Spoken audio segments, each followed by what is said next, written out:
嘿，欢迎来到今天的丰盛好人，那我们来领取好运了哈。来，今天所要领取的好运是乌龟跟兔子，很棒。今天领取好运的意思是说呢，你最近会有一种心理上的启发哈，你会知道说你会突然能够判断出有些事情需要放慢，有些事情需要加速，然后你会在你的生活中达到一个很好的节奏上的平衡，然后也会有很好的收获哈。之前可能有一些事情比较躁进啊，比较想要就是急于去获得、急于去追求的心态哈，突然会缓了下来。然后有一些你突然怠慢的、拖慢的一些心态啊，突然你就觉得说我应该要加快起来，所以你的生活节奏呢，跟各方面呢，或者是金钱的支出跟收入各方面会达到一个很好的平衡哈。然后也因为这样哈，你在调整你的生活或者工作啊，或者你的课业各方面，你都会有一个突飞猛进的发展跟进步哦。好，恭喜你找到了一个心理的平衡。那么这就是今天的领取好运哦。如果你喜欢今天的领取好运，记得按赞跟分享，记得按赞对频道和影片很重要哦。谢谢你，别忘了订阅。来，我们到了选牌的部分哈，这是今天的3张选牌。好，1、2、3号，你可以靠直觉，或是你的喜好，或是你当下的感受，哪一个最强烈，就选择它吧。其实不用想太多哈，因为它有些构图啊，各方面会非常符合你现在的心境哈。每一次来看都会有可能会有不同的结果。那如果你想看得更仔细的话，你可以按暂停。如果你已经选好的话，那我们就开始吧，1、2、3，好，我们来开始选择1号的朋友。今天的题目是呢，半年内的桃花开的时间哈。今天比较特别，我们可能会每个月都翻不同的牌来看看情况哈。好，没关系，我们先来看是头3个月。好，不是1月到3月哦，是你看到这个影片之后的开始3个月。好，好，第一副牌，目前看起来的话，好，我所得到的是哈，我觉得这一个月哈，第一个月比较多的是你会突然明白了自己所想要的那一个恋爱的模式、恋爱的状况和你想要的那个人，它并不一定是一个外在的，它不是一个条件上的，它是一个感受上的，你的心境上知道你现在的爱，你现在的感情，你想要什么样子的状态？可能会是更生活味一点呢，可能是你愿意更多的付出一点呢，可能是你更愿意爱自己，希望保护自己更多一点，所以你希望对方能够为你付出的更多，然后对方也能够乐于为你付出更多哈。这个月你会突然有一种这种心态上、心情上、心境上的一个觉醒呢，我觉得这算是一种觉醒了哈。我再帮你看一下这个月，好，后面先等一下。前3个，吃掉3张。对，你会有一种全新的穿越感哈。那个穿越感很像是你突然真的领悟到了什么，可能看到了别人，或是反正你近期就是会有一种很不错的心情上的平衡。你突然觉得什么东西都你能够接受，你的心胸也打开了，你突然能够欣赏非常多的东西，哦，然后你还能够欣赏的比以前更细致，也因此你能够欣赏到更多人的优点。其实我也有看到你对于自己的喜欢啊，是因为你开始发现了自己的价值，更多是你以前可能在爱情上会为别人付出太多，然后忘了自己的价值点哈。或者是你以前在爱情里，你可能控制力比较强，太约束对方后，会拿很多事情来做比较，或是会拿自己的价值观去对于爱情做一个定义。可是你近期就收下了这些感受，你达到了一个，我不能说它是平衡，你达到了一个调和，就是以前很强的事情突然弱了下来，以前比较弱的概念，现在突然强化了起来，达到一个很好的调和哈。你的感受力变得比较多元哦，我觉得真的是一种穿越，一种往上提的一个感觉，而且它内在有一种是你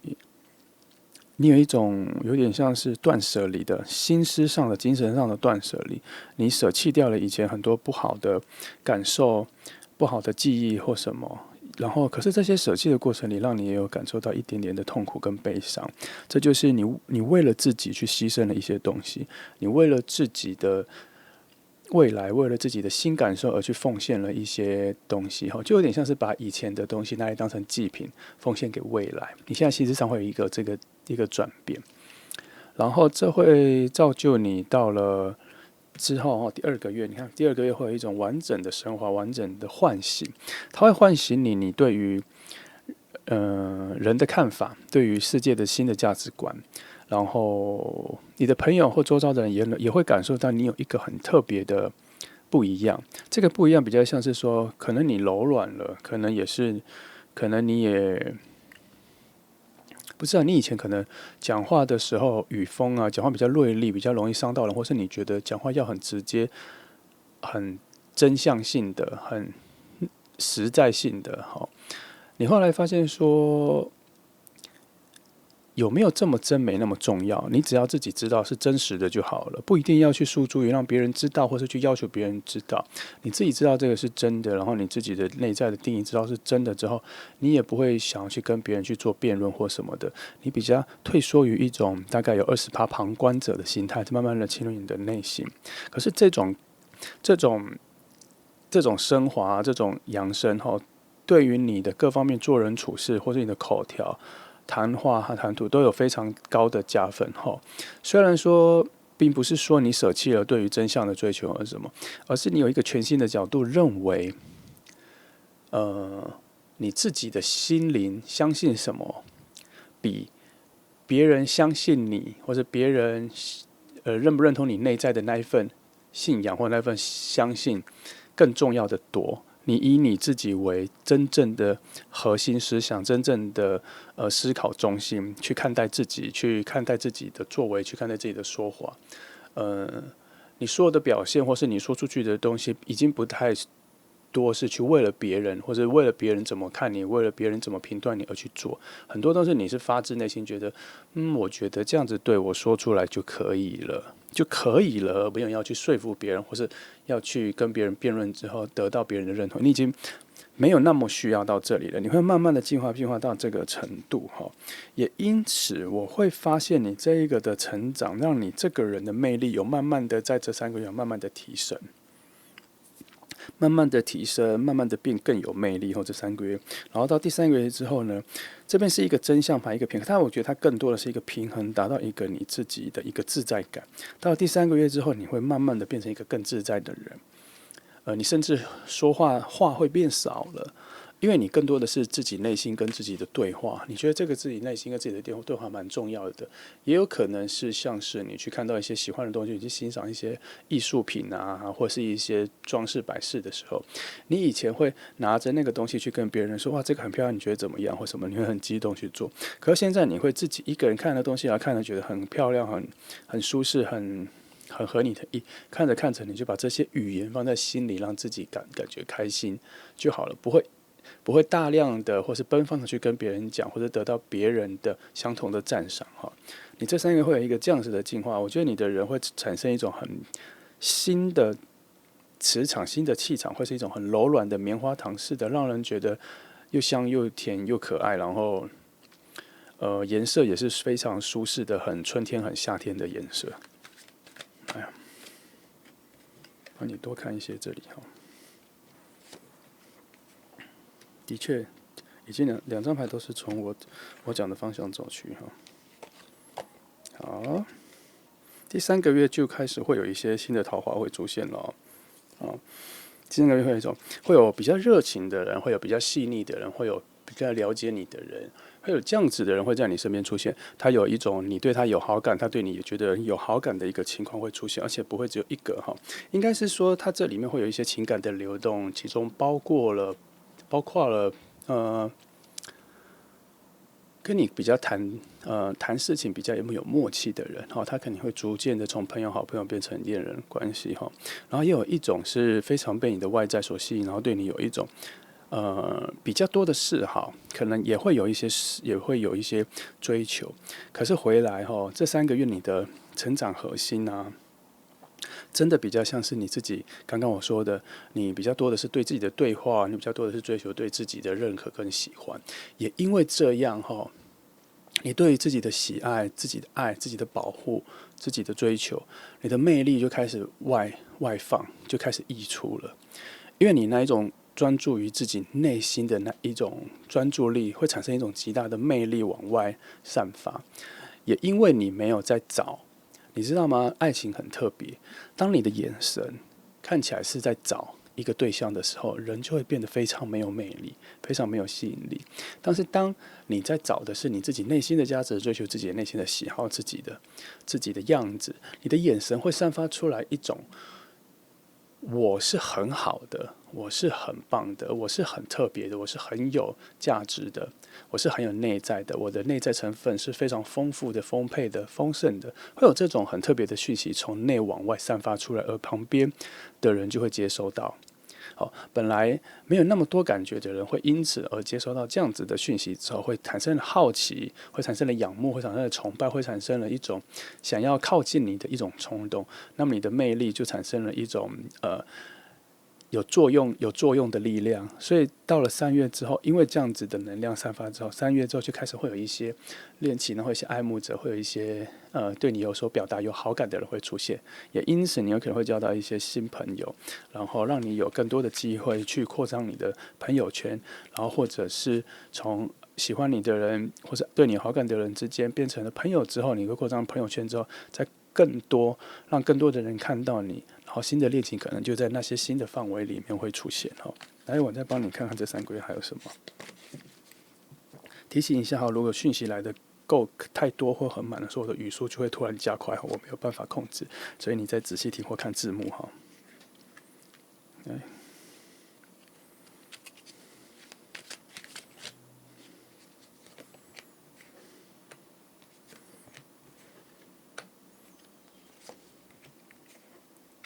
的确是到第3个月的时候，所有的能量就爆发起来了。有你会喜欢的人，有喜欢你的人，会有一些外在就立刻吸引你的人，或是被你吸引的人有因为他现在有一些很完整的能量在这边一起成长起来了，一起进入了一个杯子的一个玻璃杯里面，然后产生一个和谐的样子，然后你会看得很清楚，别人也看得很清楚，整个在第3个月之后，气场就会这个能量场变得很完整，那个恋爱的能量场变得很完整，而且你甚至会诱惑到不少诱惑到一些人，或是周遭人都会有感觉到，或是你原本的朋友都会有感觉到你的魅力提升了，或是会感觉到你不一样了。然后这些不一样有可能也会从你的外表啊、你的打扮啊、衣着，你会换一个风格。头发也有可能会想尝试一个新的风格，因为你的内在有所转变，你原本的一个简单，也可能因为你内在的丰沛起来了之后，变得更加的丰富。可是对你来讲，这是一个自然而然的改变。但也有可能是你本来有太多的装饰，对外在有太多的装饰，你突然觉得更简洁，让你感觉到更自在，所以你会感觉把自己的样子改成更利落、更有力道，颜色也改成比较中性色，或者是中间色，然后衣服的检查也变成是简单一点、极简一点的但不会到很灰黑那样因为你还是会保持着某种色彩，因为你内在已经开始丰沛了所以你会有一种全新的修饰的改变，会在第3个月出现之后，然后增加你的魅力或各方面的，也因此也会因为到第3个月，所以你感受到了自己的新的魅力啊，或各方面的东西的，你感觉到的是一种成长你感觉到的是一种你之前没有需要的美好，现在你想要把它加注在你身上，物质的、精神的都有所以那个时候你会更加喜欢去听一些好的智慧之语啊，好的智慧的谏言或者心灵的东西，你会听比较多，然后你也会去喜欢更多精致的东西，更多有包含着内涵的东西，你可能会更希望接触一些艺术品啊，或是艺术的活动或什么的，那时候心情就会非常澎湃，你会很渴望去满足你内在的那个丰沛感，你会希望丰沛再丰沛，也因为这样子，有那些满溢出来的色彩、满溢出来的魅力，就开始在吸引到别人到了第3个月会这样慢慢的成长，你可以期待一下你可以顺势的这样子期待一下自己的改变。来，我们来看后面3个月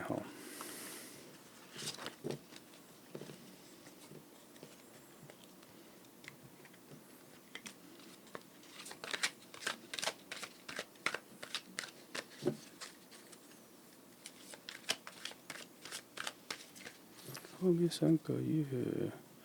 我来用这个牌好了。好，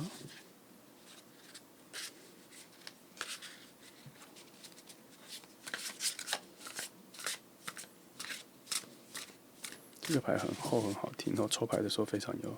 有感觉。只是因为它的讯息哈，有的时候比较复杂哈，要解读的比较那个。好，因为通常前3个月的讯息都会比较准，比较满哈，比较。我觉得比较有感应啦，然后到了4、5个月的时候，我就觉得，因为它那个磁场来的时候，它会有一种淡化的感觉，所以它会有一种比较趋向于趋势的感觉。当然也是可以抓得准，这多翻牌也许能抓得到那个讯息哈。但是我必须老实说，到了4、5、6个月的时候，讯息通常都会比较弱，会有一些偏离。但是我尽量会帮你抓到那个趋势哈。来，第4个月，5，第6个月来看这里。好，真的是顺，第4个月的时候，你会有一些挑战。你知道什么样的挑战吗？有一种，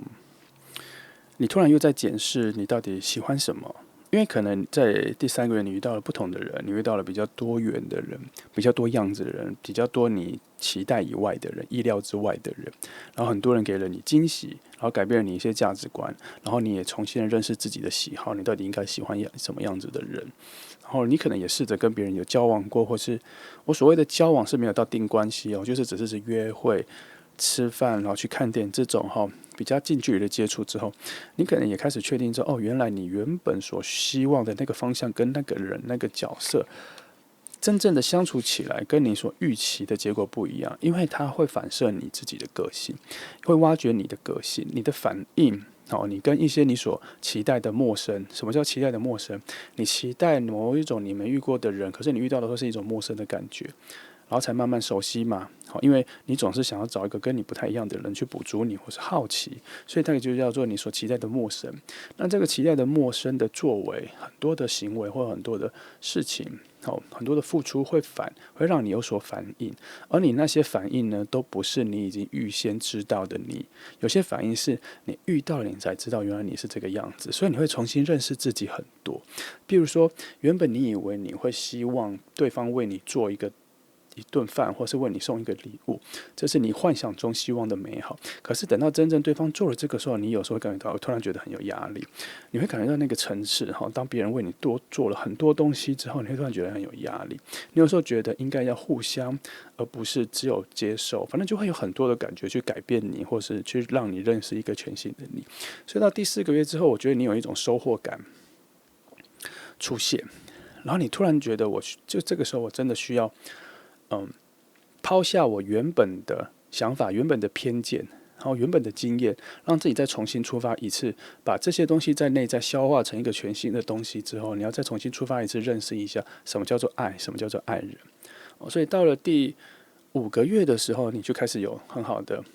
表现了。会有点像是你前面的那一种个人魅力各种魅力的再升级、再进步一点。你更知道怎么去温柔的对待别人啊，你更知道怎么去展现你的魅力可是都不是很强硬的，都不是很尖锐的，都不是会伤到人的。你反而终于开始知道说，你原本爱自己的那一份爱，我要怎么开始分一些给那些追求你的人、喜欢你的人、对你有好感的人。你也开始知道说，怎么样一点点分那些爱自己的爱，去跟别人做交换，或是跟别人达成共识，一点一点的做交换，一点一点的做交流，你才会慢慢知道说，原来跟别人，我不能说你之前不知道，我只能说你现在更知道了。这种交换，这种来往这种交流，感情的交流，其实是一种很健康的状态，而且你也比较知道说应该要拿多少出去，多少出去，你会拿到多少回来，不是说一个很市侩或是很势利的方式在交换，而是你开始知道说感情的价值是在于一来一往的付出，慢慢建立出那个价值。有的时候你只是专注的在接收，希望别人对你好的时候，有一天你会发现这些东西会转变成一种压力，把你自己压垮。你会发现说，原来你自己的价值都在于别人对你的付出，而你完全没有用你自己的角度去付出，来产生一个自己的价值。好，就是别人照顾你的价值是一种价值，可是你自己为别人付出的价值是另外一种价值哦。价值里面也有很多的成分，所以你才会在这个阶段慢慢可以发现说，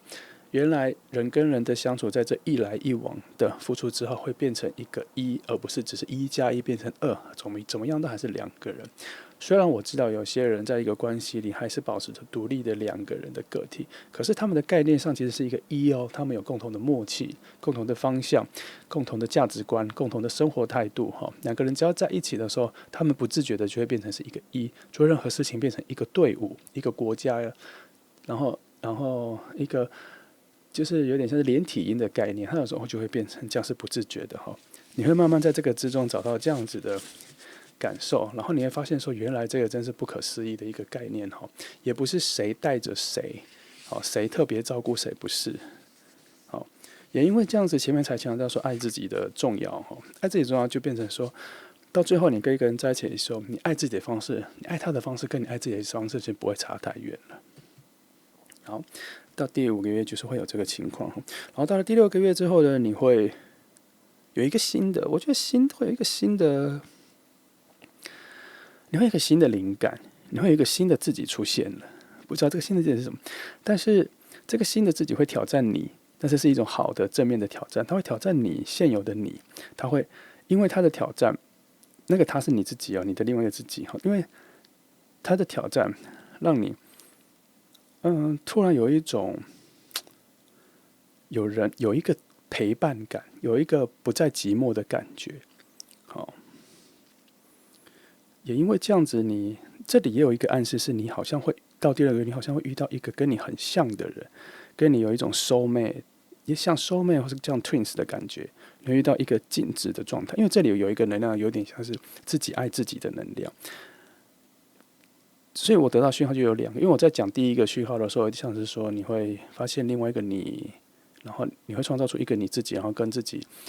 然后你会跟自己相处，这是第一个讯号。可是第2个讯号，我发现他那一个另外一个你有点像是 twins， 可是另外一个很像的你会出现。所以第6个月好像会有比较正确的桃花会出现感觉这整个流程走下来的时候，真的是到第6个时候，你会走到一个非常完整的一个阶段，然后你会遇到一个跟你很相像的人，然后你会惊讶这个人跟你的相像度这么高，然后你会很惊讶这个人。怎么会跟你很相像？怎么会有很多的理念跟概念跟你很接近？到第6个月会有这样子的一个人出现，蛮有趣的啦。有时候我们要找一个互补的人，但有时候我们确实找一个跟自己相像的人，整个生活会变得非常有乐趣。他确实有一个全新的情感出现哈。不过这个是开始。他只是认识，他还没有整个完全进入那个状态，因为他现在，因为他有一个焕然一新，有一个从零开始的一个概念出来哈。再多一点哈，确实在第6个月有遇到正缘的可能性还蛮高的耶，有很多有一种稳定的感觉有出现的，有一种很基本的恋爱感有出现的。也有一种你的成长期，你的蜕变期已经到了尾端暂停的一个状态，然后也有一种你心里渴望的东西，在第6个月之后会显化出来成具体的，所以我才说到第6个月的时候，确实好像是有一个正缘要出现，你可以期待一下桃花开的，从这里看起来，到第6个月的时候，桃花开的时间好像是在第6个月哦，或是。前面有遇到的人，到第6个月之后才会确定关系，也有这个讯号，因为它有一个魔术师牌出现的时候，它不是一个现在就显化一个具体的东西，它好像有一个把别的东西做交换之后显化成一个具体的东西的一个顺序。所以如果这个魔术师牌的讯号是这样的话，那就有可能是你前面几个有交往的人或者认识人好感的人，到第6个月的时候会成为一个确定关系的情况也会出现。当然也有一个新的人。也会出现，我是比较偏向是第6个月的时候会出现一个跟你很相像、跟你很相近的新的人会出现，他比前面的人来讲更契合你，你可能在这里会做一个比较，然后你会比较出之后，你会觉得这一个新的人可能会比较适合你。但如果这个人没有出现的时候，前面就真的会出现一个可能前面已经交往过一阵子之后，到这里会确定关系的人也有，所以表示说第6个月的桃花开的能量蛮强的，至少有2选1的感觉，因为这是完全不同2个走向的人。来，我再帮你看看第6个月还有什么可能性哈。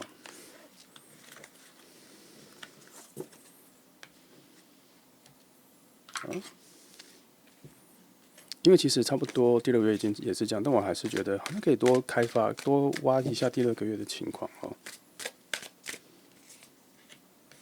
哦，第6个月确实好像有正缘要展开的哦，8了耶，都是一个收获感很重的牌面呢。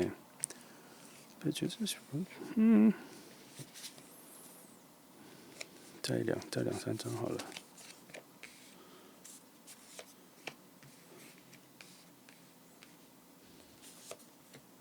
好，先看这样子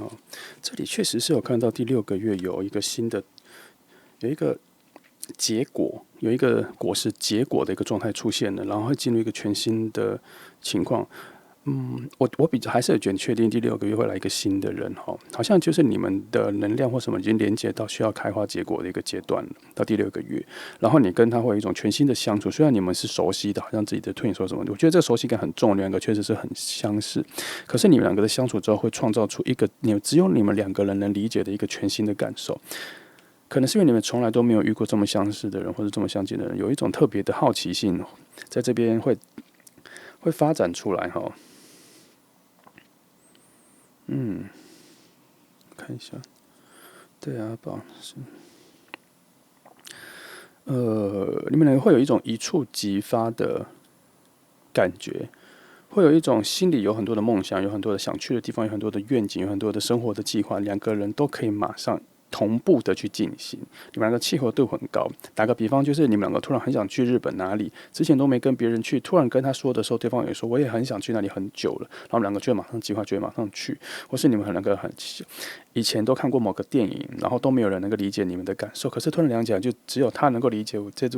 这一个电影，这个冷门的电影，这个尖酸的电影，这个比较难懂的电影的时候，只有2个人理解其中的内涵，然后你们会再去挖掘更多很难的电影，比较冷门的电影，一起看到你们2个就达成一个共识，说你们的观点跟世界观点很接近。然后也有一种是你们2个会去创造出一个新的兴趣，就是你们在讨论出来的时候，原本是去可能是对于滑雪有很大的兴趣，可是都没有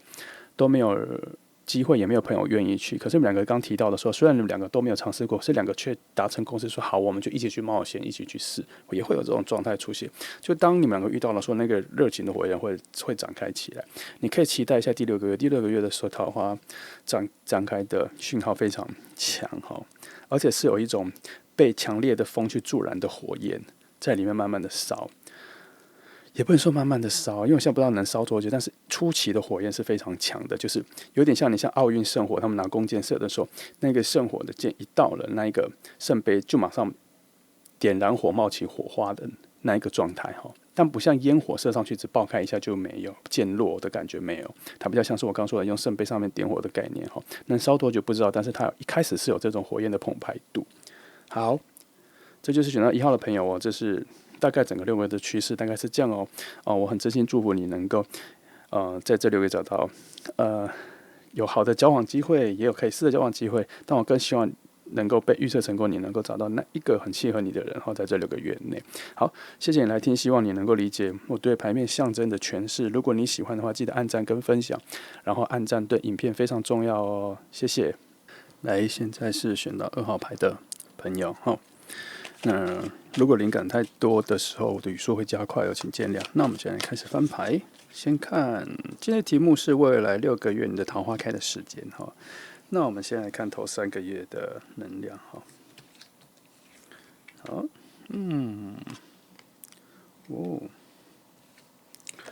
好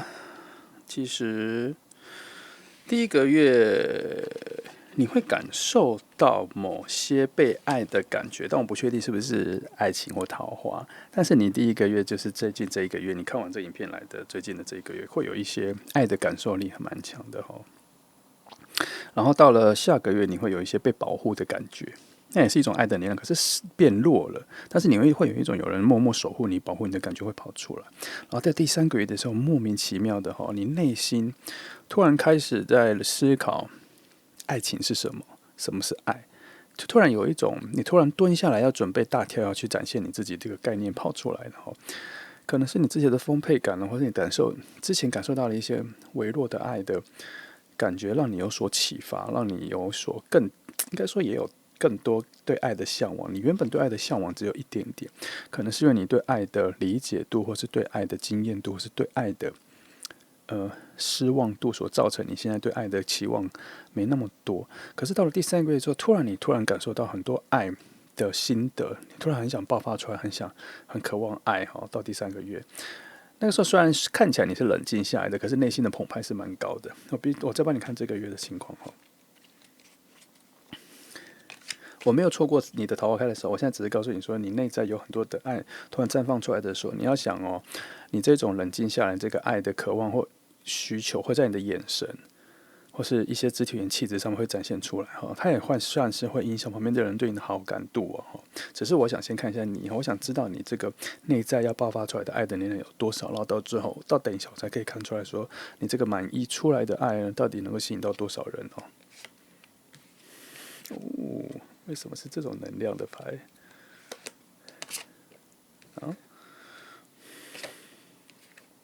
先看这个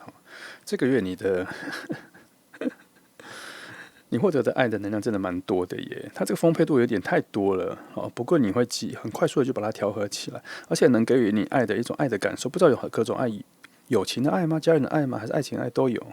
你所感受到的爱是能量还蛮高的，然后因为各种方向的爱都给你的时候，其实你会做一个强制性的调节，你会把你的快乐压下来，你会把你的幸福感压下来，因为你觉得够了，很多了，你知道吗？然后难怪会影响到第2个月的时候，你会有一种被爱的感觉，被守护的感觉，然后你会把自己静止下来的2个月。其实这个2个月有点告诉我说，你心态上跟心理上是渴望爱的，可是你在行动上是让自己静止下来的。可能那就是这个月发生有很多事情让你领悟到了一些事了。来，我这个就不探讨你了，我来帮你看你这2个月的有没有人会开始对你好奇啊，然后会有一些行动啊，这2个月。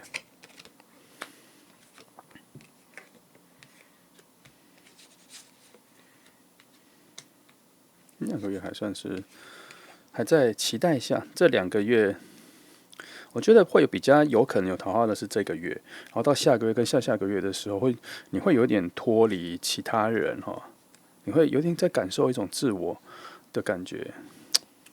我觉得你突然躲起来了，想要去成长一下，但是也不乏有人在看着你，但可能没有追求你的举动。有人在看着你，然后你自己有一些不错的魅力啊，有流动出来，有跑出来。有些人有接收到可是这2个月要有爱的，要有桃花开的几率比较低这个月比较多，比较有可能会在很混乱的爱情里，会突然跑出。可能会有一些爱的火苗会出来，也比较有几率的是这个月，后2个月的几率比较小，所以你这2个月的时候，它有一个牌面上的暗示跟告诉你你这个时候特别喜欢自己耶，你特别想要追求你自己内在的一个感受，你特别喜欢，你只想在乎你自己喜欢的东西，而不是喜欢的人你想要躲进你自己的世界里这2个月，你想要找到爱的真谛。用这个话讲的很那个，但是我确实有感觉到这2个月你从一种行动上的静止下来，也不会去找，也不期待去找，也不期待遇到人，然后到第3个月的时候，你心里会进入一个非常平静、非常平稳的一个冷静期，不是冷静期一个静止，在爱情上的一个静止，然后你只想关注一些你喜欢的东西，你想探讨一下什么是爱，但不一定是要别人的爱或什么，你就对爱的关注力非常强，你会去看很多的鸡汤或什么的，或是去看别人的失恋啊、感觉啊，或是恋爱的感觉，看人家幸福的感觉，但你不会产生羡慕或什么，你只是基于一种我想知道爱到底是什么，有一种蓄势待发，准备为了接下来的爱情做准备的一概念在这个时候有出现。等一下，还可以，还不错，我觉得这里还不错，总是要有一个起伏，我觉得这个压下来还不错。好，我来这里先放着，我来帮你看456。我就会有感受到，从这个女骑士牌之后，好像有一个能量要出现了，我必须要往下翻哈，好把它洗得更多一点哈，这样子，因为有的时候你要知道，它有的时候不是爱情，它这个东西它不一定会是连续的，它有时候是有一种能量的交换，它在空气里面的交换。我常常讲哈。你爱情要来的时候，整个宇宙或是整个，反正有什么守护灵、高我、守护天使，他们会确定你准备好的时候，才会把那个爱情的闸口打开，让那个会来的人来哦。有时候不是那个人不来，或是那个人你找不到或什么，是基于某些宇宙的力量为了保护你，还没有把那个口打开哈。因为有的时候打开了，你其实是还没有准备好的状态哈。你要先相信这个原则，先以爱自己为中心，这样子之后，你看待爱或是得到爱、处理爱的状态才会很健康哦。洗干净一点，我记得456有很重要的讯号。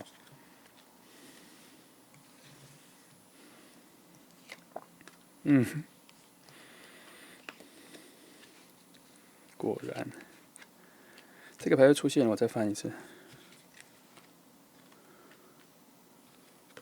好，这样子比较能诠释我第6个月。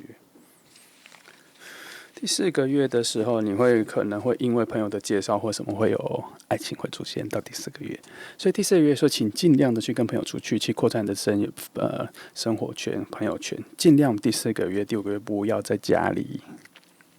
因为你的爱情在外面，会有朋友介绍，或者跟朋友一起出去的时候会接触到，或是他是你的朋友的朋友，或者他是你的朋友的老朋友、老同学。只要有机会跟朋友出去的话，请出去哈。那个爱情会出现在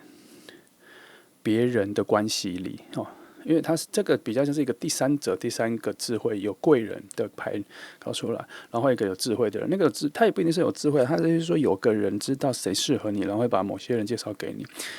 我觉得他这个第三者比较像是一种中介，他这个有一个中介牌出现，所以我一直觉得一定是别人介绍跟或是怎么带去别人，而不是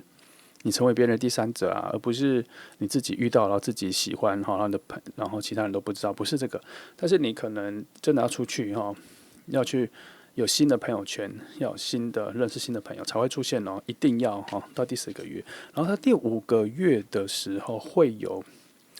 一股往你这边走来的一种好奇心，一种想要很接近你的一个能量有往你这边走过来，它有一个有点像是从山上流下来的水突然山上突然下了大雨，然后在山顶上积了很多水之后，然后隔天清晨突然整个河流水就变得很湍急，河流的声音也很大声，滚动声的声音也很大声的这种水能量突然往你这边流过来了。到了第5个月的时候，然后对方是蛮有想法的，蛮有保护性的，有点，他也是怎么讲？他也是一个看到喜欢的东西，他是看到喜欢的东西就会想试的方法去追求或好奇的人反正到第5个月的时候会有这样子的能量来了，不一定是他或什么。反正就是会有人跟你表达好感或什么的，可是这个好像不太确定是不是正缘或什么。我比较确定的是，到第4个月的时候会有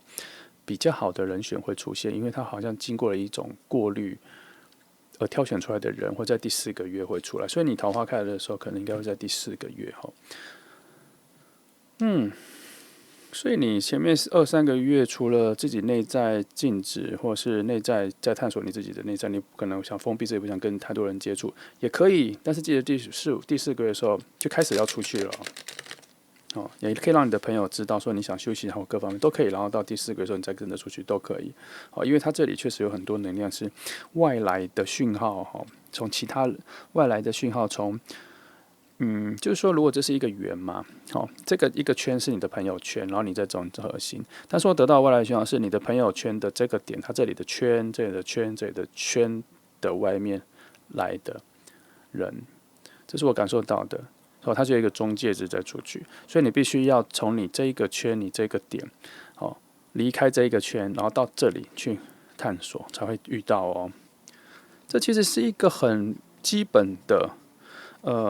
创造你的交友圈的一个概念呢，但是这还是取决于你要不要去，你没去就没有。而且这一个能量特别强调要去。当然，你有些人是在家里，在网络上就会遇到了，那这个不在这一题里。好，再帮你看一下这里。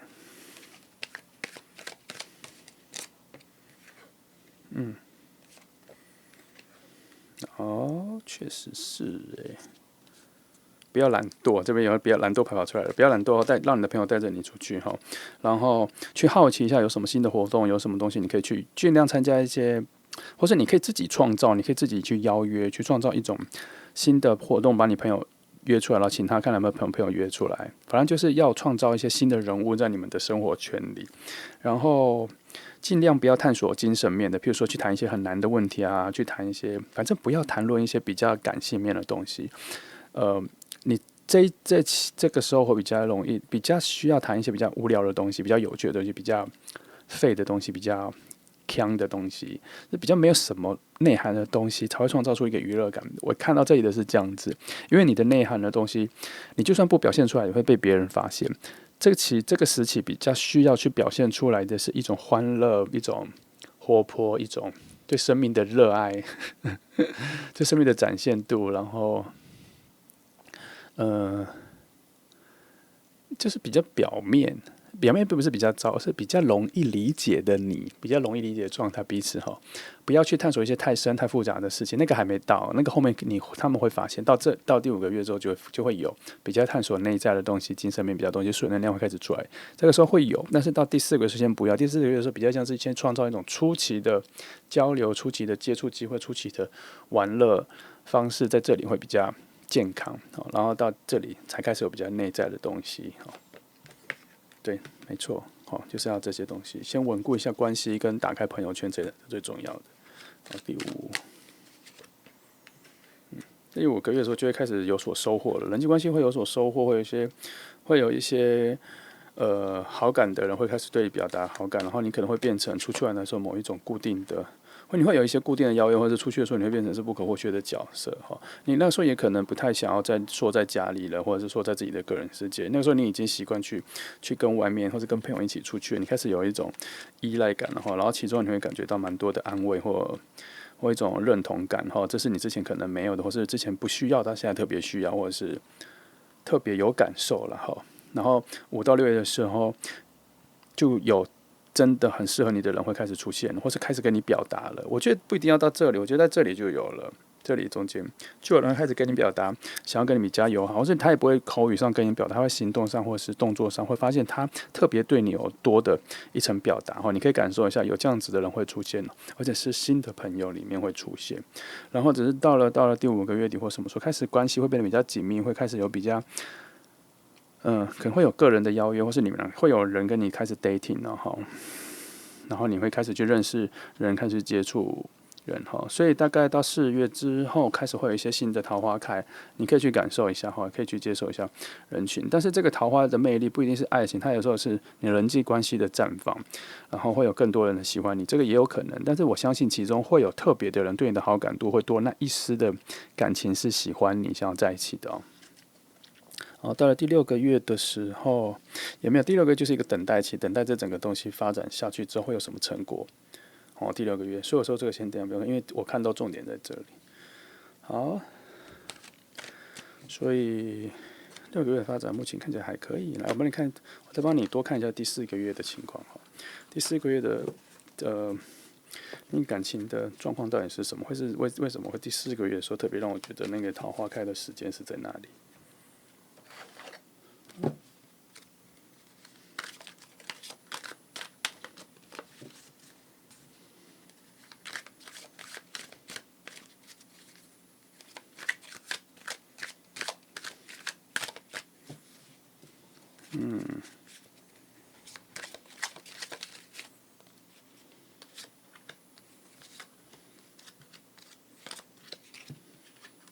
？4一个月的时候，它有哇，的确是一个从蛮遥远的地方来，就是你的朋友圈从来不会遇到的人会出现哈，然后它会混在很多人里面。应该说他不会那么快就跟你表达，然后你会慢慢的发现有一个人跟你蛮契合的，那混能量好强。我跟你讲，他不一定会偏表达，但是你会感觉到有个人特别让你注意，而且我觉得他会那不就会跟你特别接近，会特别跟你表达。你很快就会感受到有一个人对你有特别的爱好或什么的，然后你会有一种不适应感，或一种陌生感，好像这种模式的人、这种样子、这种性格的是你从来没有见过的，你会有一种不熟悉感，会打扰你的思维，你会觉得说这个人不适合你，然后可能不是什么。可能跟你不适合什么的，然后第一印象也没有特别好，也不是说有没有特别好，就是不在你原本预期的样子里，或是预期的情况里。但是这个人会有蛮好的一个品质来追求你，对你蛮好的。然后有看到一个结果是，其实你慢慢发现的时候，你会发现这个人才是蛮适合你的人哦。在第4个月的时候，可是我有发现，我一直有个讯号是，他的脸是模糊的，就是我一直有发现你好像没有很认真想要看清楚这个人，或是你忽视这个人，你忽略了这个人，所以也因此我发现，在第4个月，这个人即使出来的时候，你会先错过一下。我觉得第4个月就算这个人出来的时候，你会先错过一下。可是因为上一副牌的时候，我有看到后面有一个开花结果的情况有出现，然后也有看到一种是2个人单独有感觉、有紧密接触或是比较紧密的2个单位的一个状态有出现，所以我就觉得说4月你可能就是会先错过一下，如果你没有感受到或是没有发现，而且4月的时候也有可能对你有好感的人有好几个，可是有些人对你的好感是朋友的好感，交到新朋友对你特别不错，想要跟你多做朋友，然后有些人是喜欢在玩乐上面表现出自己的好意、自己的好。自己的善良，所以会让你感受到另外一种新的好感，但是那个不是爱情的追求。可是这个人确实是有，可是你在你们的初期见面，你很容易错过他。我一直有感觉到这个讯号。来，我再往下翻。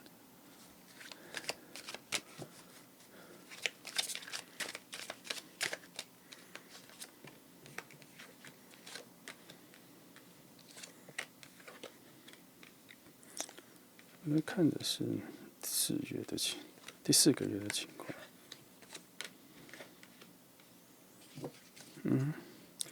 第4个月哈，如果是第4个月，这个是用来暗示你的。第4个月有一点想叫你好好的看一下哈，可是我觉得不会，我觉得你那个时候没办法好好的冷静下来去看一下。我觉得那个时候还在一种非常强烈的感受期，那你就去感受吧。那个时候你会有一种感受是哇，好像有你很多有你喜欢的人，好像有都不错的人，因为我觉得你好像有一阵子不太接触这么多新的朋友、新的人，所以你对每一种新鲜的性格、新鲜的人格、新鲜的内在组成，开始有一种突然觉得好奇的感觉，突然在第4个的时候突然澎湃了起来。所以你会发现，你好像会误以为你好像有很多选择可以选，可是其实不是，只是种类变多了而已。也因为这个状况呢，你会错过这一个人。但是不是说整个爱情你错过，而是第一时间的判断你会错过，然后慢慢的4、5的时候再多约出去一点，然后有些人的重复率出现的重复率变高了之后，他才会慢慢浮出来，原来哪些人才是各方面更契合你的、更适合跟你交一起的，然后聊天的内容谈话多了之后，就有那个结果。因为这里有结果啦，有结果，你跟那个人是有结果的，但是那个结果是不是在一起我不知道，但是他有一个祝福的感觉是说，你们2个会联动在一起，会变得比较更紧密哈。来，我再继续看，来我往那个人翻，不往4月翻哈。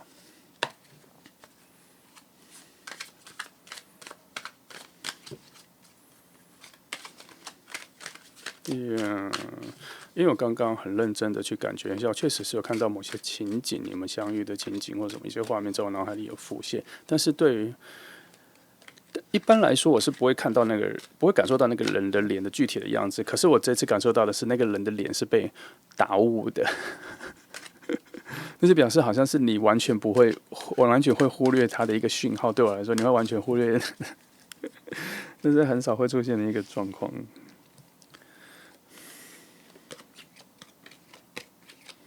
好，那个人哈，那个人也是，那个人觉得你很多人喜欢，所以他不敢出手了。然后他有点懊恼哈，到底要怎么去对你表达？他想请朋友帮忙或什么的时候，可能好像也使不上力，所以他把那个对你的喜欢先收着。但是他还是很努力的去跟你表达他对你的那个示好哈，这是他那个时候尽可能所能做到的最大值，但是好像你没有办法接受到，所以他有一点懊恼，到底该怎么办哈？是在第4个月的情况会出现这样子，跟我们刚刚预测的一样。来看第4、5个月后面会发生什么？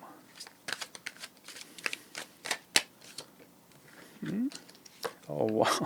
为什么我一直感受到你一直有追求者出现呢？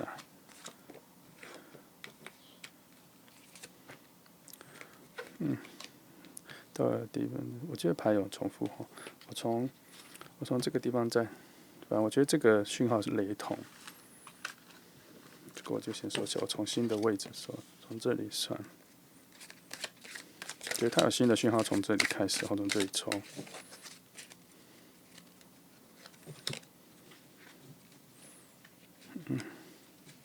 等等哈。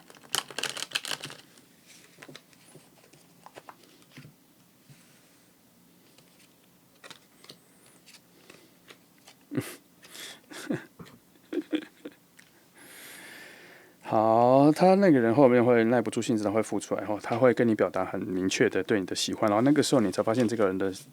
样子，然后你才会开始看清楚这个人的脸，然后那个时候你对这个人就开始有感觉。你第一次真正看到这个确定这个人的时候，你就开始有很多很澎湃的感觉，心情上、感觉上都有。然后那个人他也很意外说，原来你对他也有好感，然后大概在第5个月、第2个月，但是重点是他要浮出来哦。他如果没浮出来，他没有被你的魅力这样子完整的诱惑住的话，他可能5、6月不会浮出来。我不确定他有没有浮出来，因为我觉得这个是浮出来之后的情况，但是有一个爆出来的浮错的点我没有翻到，我总觉得它好像有一个阴错阳差，它会不见但是我希望它出现，因为后面的出现能量跟出现的讯号蛮多的，因为后面有一个很完整的讯号出来啊。突然我脑袋突然害怕你会不会错过第2次所以你后面可能如果有很多人接受你的对你有好感，你可能可以试着接受一下，先去 dating 啦。我的 dating 就是说，就是出去吃饭看电影，可以试着这个就好了然后，对，我觉得那个我刚前面那个讲的人啊，他会带来很多你喜欢的东西耶。譬如说，你们会有很多的记忆，会有共同，我们会有共同的记忆，类似的共同记忆，共同的。小时候过往的记忆，然后你们会有一些，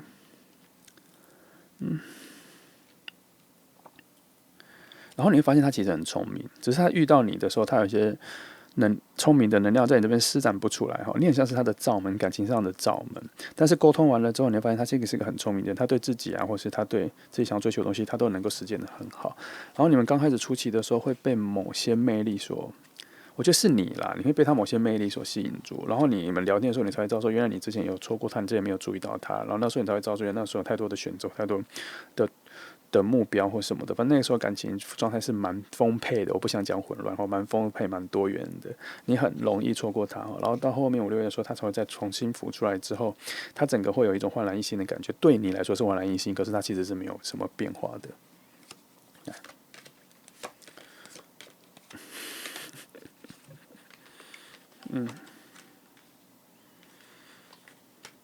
不过还是有一些讯号要小心我很怕这个一开始太过激烈，或是速度太快之后，然后你很快就挖掘完，然后很快就会被一些彼此的缺点，然后去掩埋掉，或是彼此有些缺点。当然，那个好跟好坏会同时出现可在初期的时候，因为基于太少的了解、太少的体谅，所以那些缺点出来的时候，会很快的跟优点一样，同时会被放大。然后缺点被放大之后，你很快就会人就是这样子，一开始就会很容易做出一个判断，就是说我们好像不适合，就分开。那是因为那是一开始你不知道了解后面还有什么，而且他也没有办法完全展现出他的自己，他也还在对付你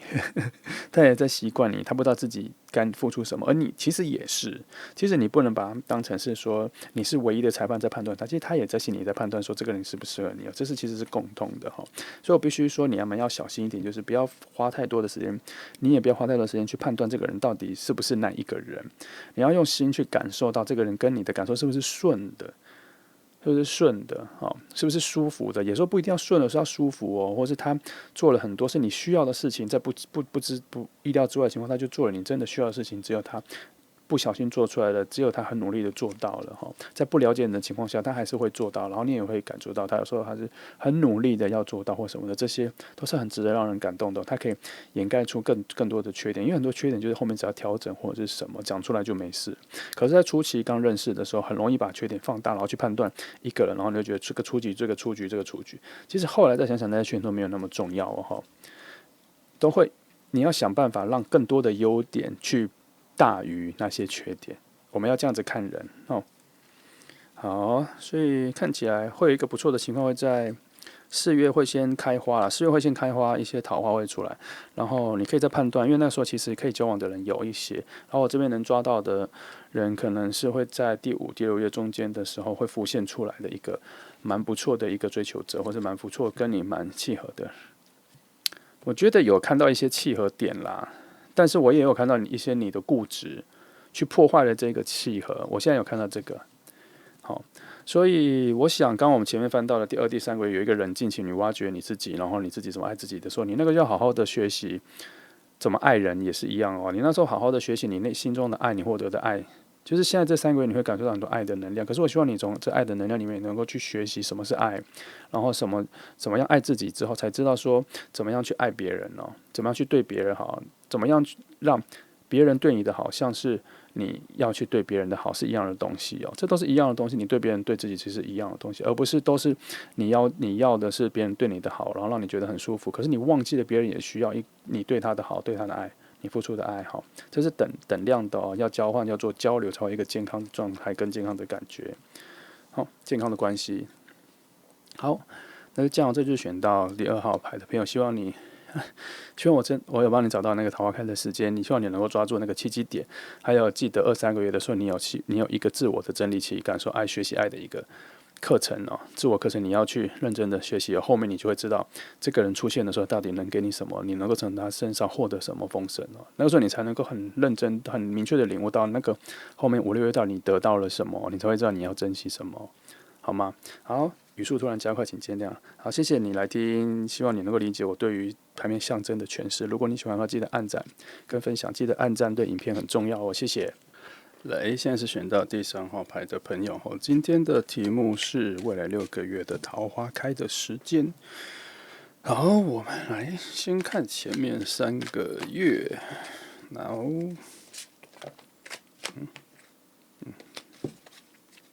再翻看看。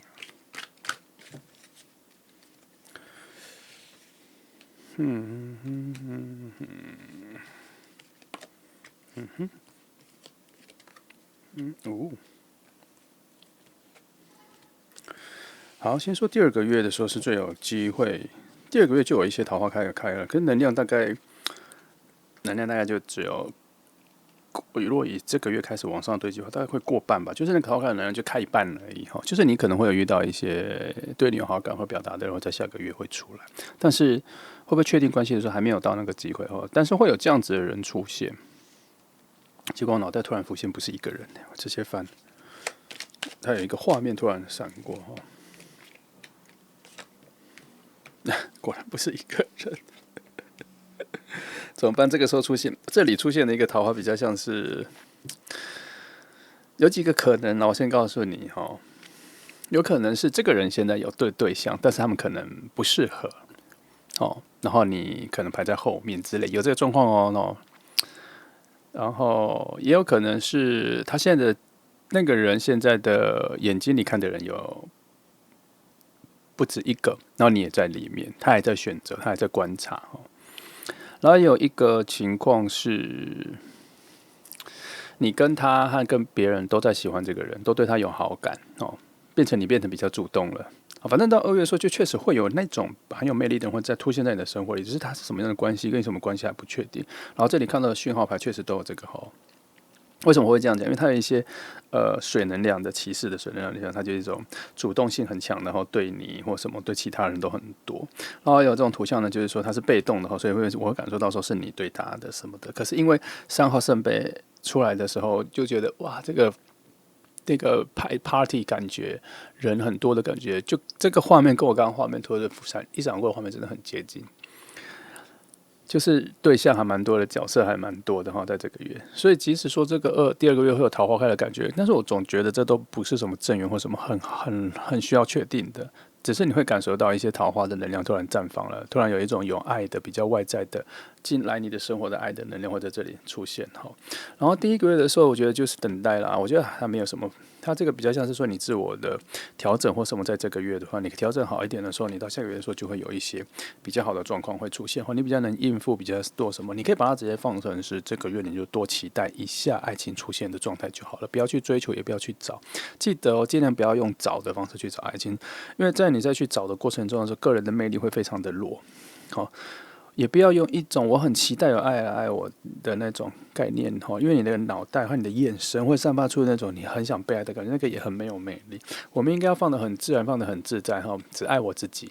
先只爱我自己，我自己很重要，而不是自私的爱，是说我现在很丰沛，我希望我自己的内在很丰沛，我知道我自己有什么，我很喜欢我自己所拥有的东西，我喜欢我所喜欢的东西，我可以欣赏更多、更多、更细致的东西。这种爱自己的方式，你的内在能量才会绽放出来哈。好，手里那个讯息来太快，就会讲很快。好，我再继续看这个。那第三个月的时候，你会有一个脱离的感觉。突然是不是？我觉得突然是这个月的时候，因为有太复杂的感情出现，所以你突然自己冷静下来，你突然会脱离，你会脱离你的朋友圈，脱离你一个复杂的，或者你晚上喜欢出去跟朋友一起打闹的情况，你会先脱离一个月，你会想要去冷静下来，或者你会突然有一个自己很想要做的事情，你想要自己一个人先做一阵子，你不想被朋友或什么各方面去打扰或什么的，然后这个状况会让你有一个新的升华、新的境界，会跑出来到第三个月，也蛮好的啦哈。这是一个自我的调试期，经过了一个月的比较混乱的情况之后，你会有一个不错的调试期哈。到第三个月的时候，你会喜欢自己一个人，喜欢独自一个人，然后你心里的，然后心里会有新的温暖或新的一种滋润，或在心里重新出发哈。反正第三个月你会有一个自我调整要重新出发的感觉，然后你也会感受到自己的一个全新的焕然一新，或在第三个月，我感受到这个焕然一新会影响后面的情况哈。好，我看一下，这里还有什么想？我就觉得这里好像在6个月来讲已经可以讲完了，因为后面好像有很重要的东西，但是我还是先帮你看一下。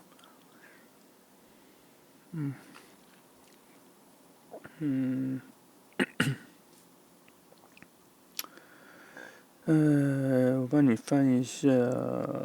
这里的连接哈，因为我觉得这个突然静止下来，我觉得有点可惜哈。我帮你看一下这里会不会有什么有没有还在追求者，或者还有恋或桃花还没开完的哈。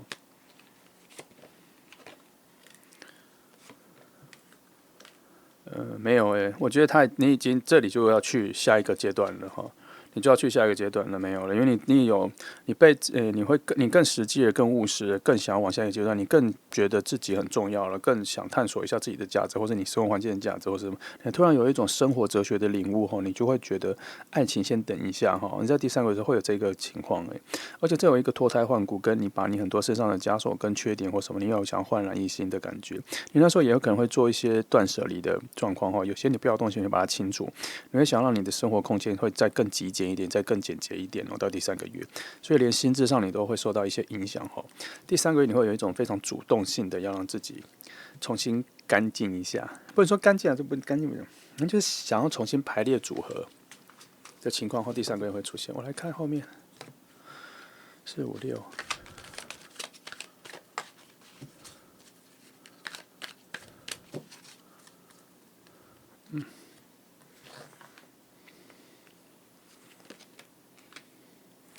是啊，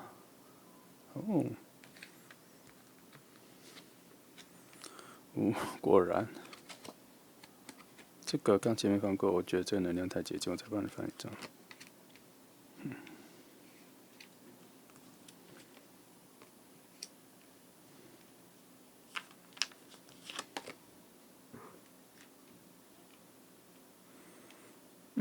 我先说到第6个月的时候，你会再进入一个新的阶段，再进入一个新的穿越然后你会进入一个，你那第6个月时候会有很多工作上或者是人际关系上的表现会表现得非常好，你会受到非常好的赞扬，你那个时候就会有一种第6个月时候会有一种成果丰收的感觉可是这跟爱情都没有关系，而是你的生活上、物质上会有一种，然后你的内在跟生活品质刚刚会进入一个全新的提升。好，会有得到蛮多的嘉赏，朋友对你的好感度或什么，在朋友圈的地位会价值、身份各方面，你都会有所提升。反正这个时候就已经，你这个时候会有一种进阶了，可是都跟爱情没有关系。到第6个月，只是翻到了别的能量，然后你会在为了后面的半年再做一个全新的准备，然后会有一个新的门打开，然后你要过去。好，那我们来看这2个月的感觉。我可以看一下它到底怎么样会变成6月会变成这么好的一个新的阶段的展开哈。目前看到的是说第4、第5个月的时候，第5个月的时候跟第4个月的时候会有一种感情的接触，可是主控权在对方身上，我觉得对方给你的影响比较大哈，但是我觉得讯号不够多。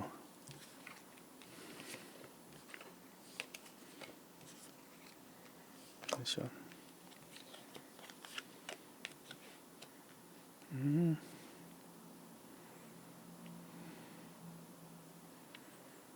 我觉得会有一个有可能会交往的机会会出现，可是这个情况还蛮淡的。我觉得这个情况比较类似一种理智的交往哦，就是你们看上了，觉得好像还不错，可以相处，所以就试着交往看看的。4、5月有这个情况会出现，然后2个人会有一种学习，总觉得这个都有点，这里面的情况有点浪漫感，浪漫气息不够。一开始接触的时候，浪漫气息还蛮够的，水能量还蛮够的。可是后来就修正到一种2个人一起成长，变得比较没那么热闹的情况有出现哎。总觉得虽然水能量很多，可是我总觉得这个水没有什么很大的涟漪，没有什么。但是你们2个遇到的时候，有蛮有共识的情感，好像也有达成一个默契，就是很快就会觉得我们可以试着交往看，或是试着 dating 或约，很快就会达成这个共识，然后就约。然后可是2个人的关系的进展速度没有很快，都还是一个温温的、慢慢的，偶尔会约的。然后可是心态上就用一种试着交往的态度约出去哈，然后没有一种很稳的情感流动在里面。感觉这半年前面这一段时间遇到的人，可能就只是试着交往看看的人的哈。然后后面会不会发展奇怪？我觉得后面会再往下发展，这2边没有联动诶。这2边我觉得你这里的一个自我的提升跟这里没有什么太大的关系，因为这里都没有什么感情的牌，我觉得有连到这里。我看一下，因为这里跟的真的很像是你自己个人独自的一种全新的人生展开。看一下这里。对啊，我觉得你在这个交往后面到这点的时候，你会突然发现你人生有需要做的一件事情，或是你可能被派了一个比较遥远的工作，或是你突然想要去考什么东西，就变成你会离开了这前面的环境。也就是说，你可能跟这个人没有什么后续的结果，因为感觉你这个比较像是你自己的一个新的方向的离开，新的方向的移动，并没有带着前面的情感或移动。所以这情况，我觉得交往这情况还蛮淡的，没有什么太爆发性的一种黏腻感，或是2个人一定要相依偎的感觉，这里我没有看到，只有看到一些很基本的2个人对彼此有好感的一个水能量的联动，但是那些憧憬冲突都背离了这一个核心，都往外去了，就有点像是说，这真的只是一个比较在这个时间会遇到一个好像蛮适合的人，所以就先交往看看的感情状态很淡哦。那我再看一下，这里啦。我直接帮你看，如果4月的时候，那个桃花跟你的能量的连接是什么样子的状态？我用这个好，我用我最快理解的牌面去理解。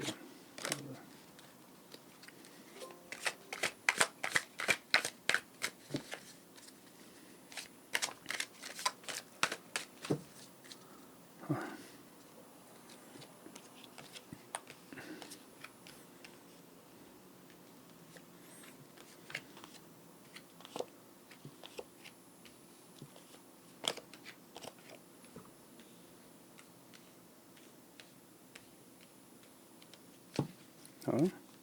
去看一下中间的。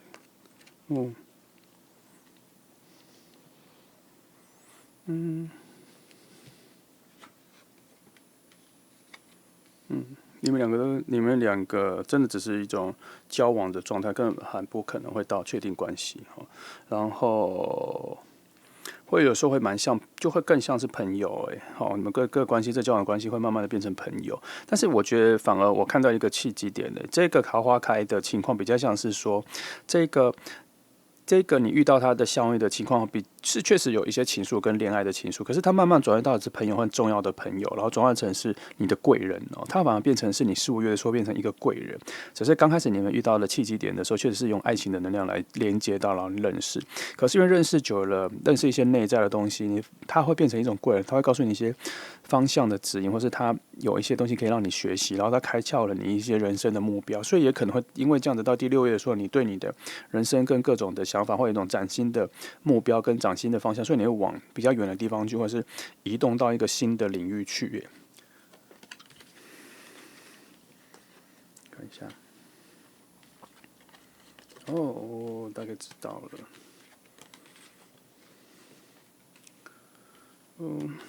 这样子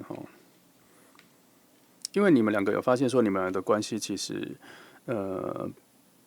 如果以恋人来说，你们两个其实对彼此来讲负担太大，可能就是因为个性上或是观念上的，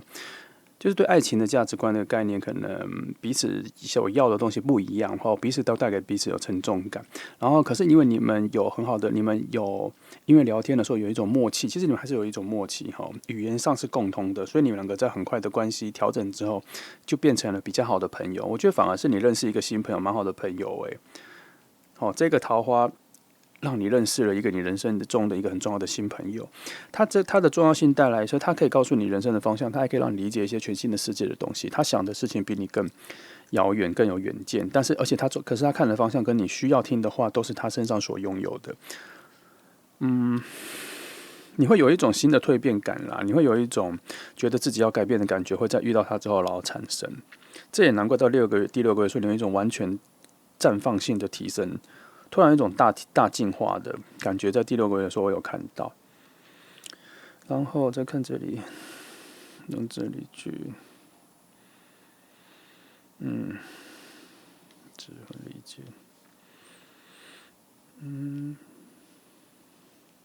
其实你们有一点觉得可惜啦，有一点觉得可惜，说其实你跟他还蛮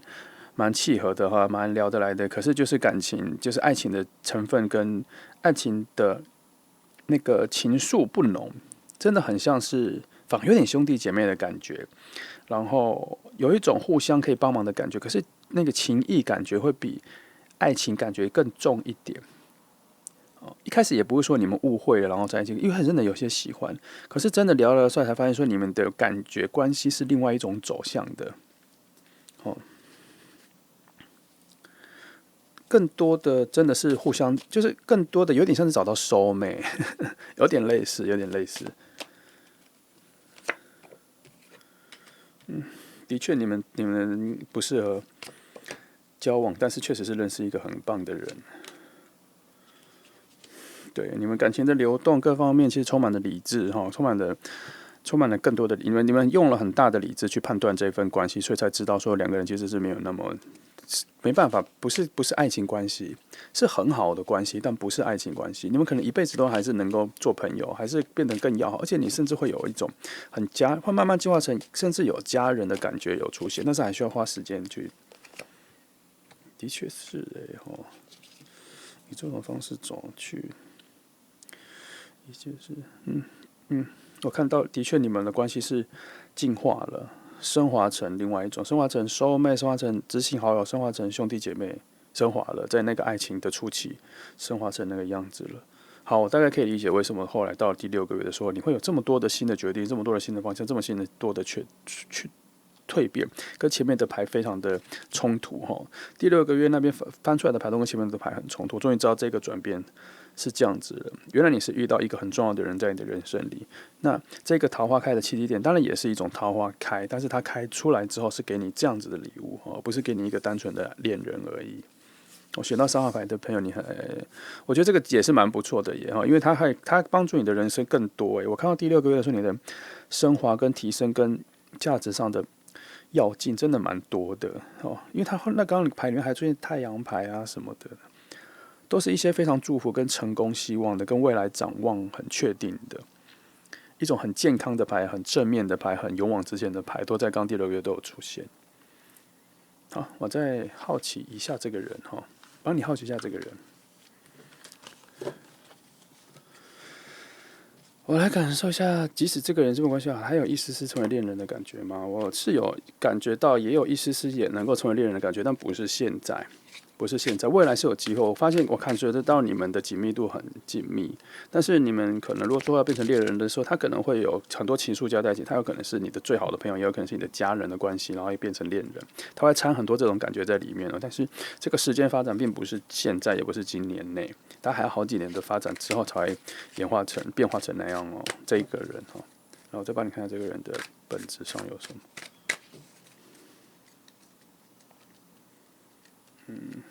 用别的牌看好了。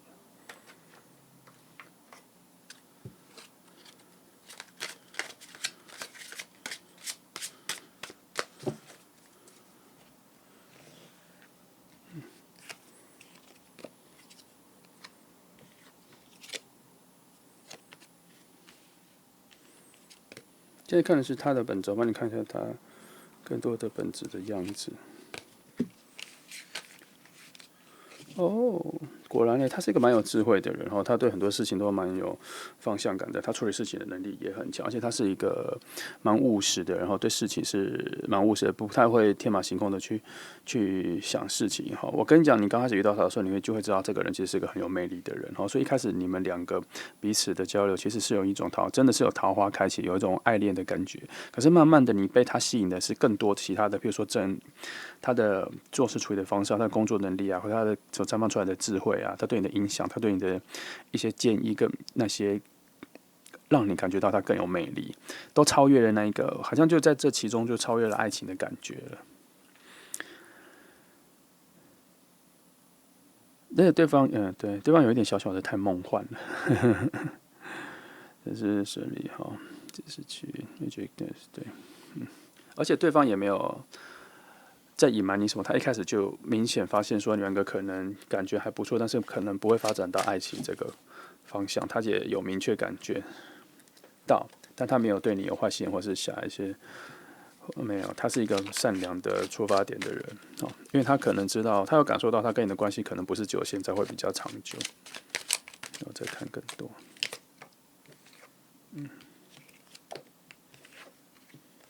没错，他是你人生会出现的重要的人哈，但不是恋人哈，他会在你的人生中的很多重要的角色里面扮演其中一个角色。然后你遇到他的时机是一个非常对的时机，是你那个时机需要的哦。但是因为他出现的方式，但是他需要用一种桃花，不小心从一种一开始第一眼遇到有好感的感觉，误以为是爱情的感觉的时候，出现在你的人生，他必须要用这个方式才能够出现在你的人生里哈。然后你们彼此那个爱的能量或什么的能量，只有在那个时候才会一触即发有展开，但是后面就没有，后面就转换成别的了。然后他是一个真的能够带领你去进入人生下一个阶段，跟给你很好的智慧的那个你上一个阶段的最后一个守门员，最后一个那个提灯者哈。指路者、引路者，他是最后带领他在最后，然后他并不会消失。他在未来的时候，你遇到很多困难，或是你想要有一些心愿想要达成的时候，你都可以找他帮忙。他永远是你的生活里面一个有点像是长腿叔叔啊什么，他就是能够一个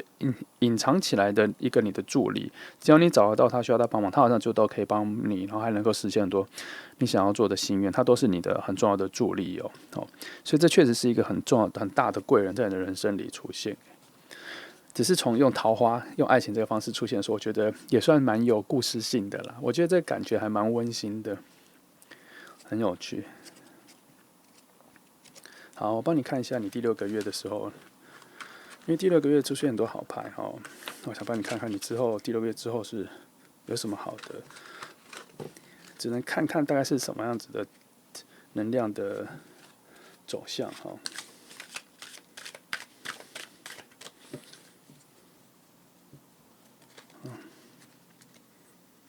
用托特牌了吧？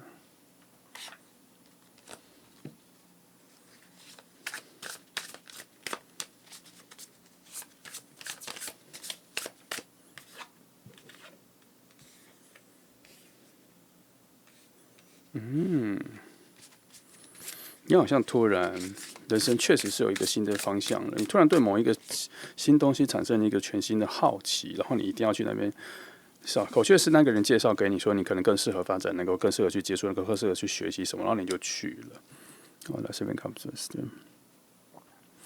因为那个方向有很多很新奇的东西，是你人生还没有遇过，但是你很想要的。然后你认识他之后，然后他给你一些启发，你才发现说，原来你喜欢某些东西，你可以去尝试，你可以去学习。所以到那个阶段说，你有可能会换工作，或是会去上一些更多的新的课程，或是搬家，或是去别的地方旅行，试看看。好，不过这些都是在一个非常好的基础里，就是到第9了，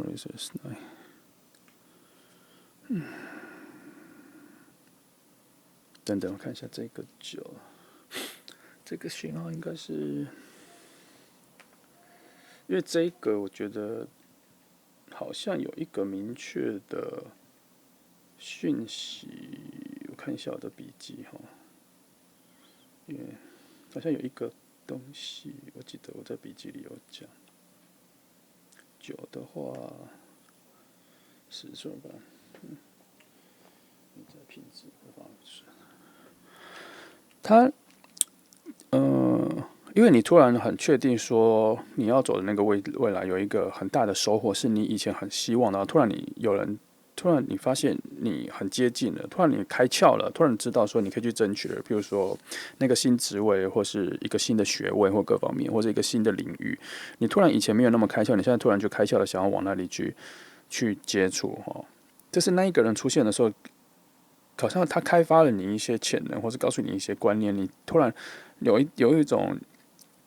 启发了，你被很多东西启发，是物质上内在的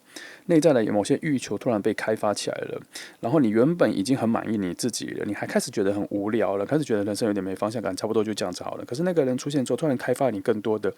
能力、更多的向往或什么的，所以你突然到6个月的时候，你就有一种新的能量往那里去。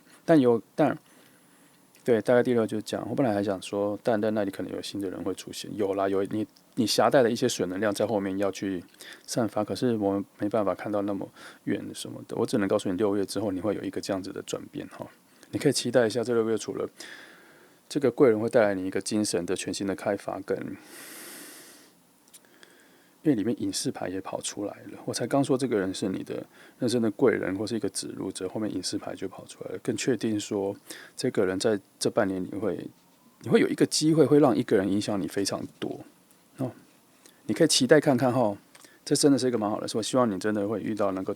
这样子一个影响你的人，因为他会改变你人生一些蛮多的思考价值哈，这个还我觉得更重要。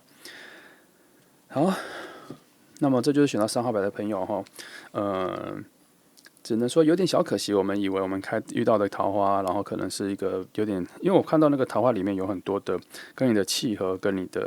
你很接受他哈，对你的帮忙也很大一个好的正能量往你这边压。可是后来因为有一些讯号让我发现说啊，原来他是一个贵人牌，所以但是也没关系哈，因为有时候桃花就是要桃花开出一个人缘嘛，一个好的人际关系，一个很重要的人出现，那也没关系。然后。他确实除了桃花之外，他对你的人生后面影响还蛮重要的哈。我希望这真的会发生啦，希望来看的人，有些人身上就发生了。好，然后再回顾一下刚刚这第2个月，第2个月你会有一个很混乱的情感混乱期，记得那个时候要保持一些理智，不要随便答应别人就要交往或确定关系哦。那个时候还不适合，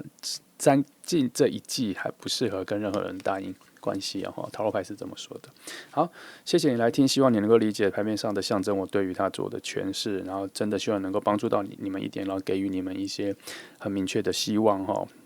即使没有发生，也不要失望，然后至少你的心情或各方面是很乐观的、很健康的就好了。好，记得按赞跟分享哦，按赞对频道和影片非常重要，谢谢你。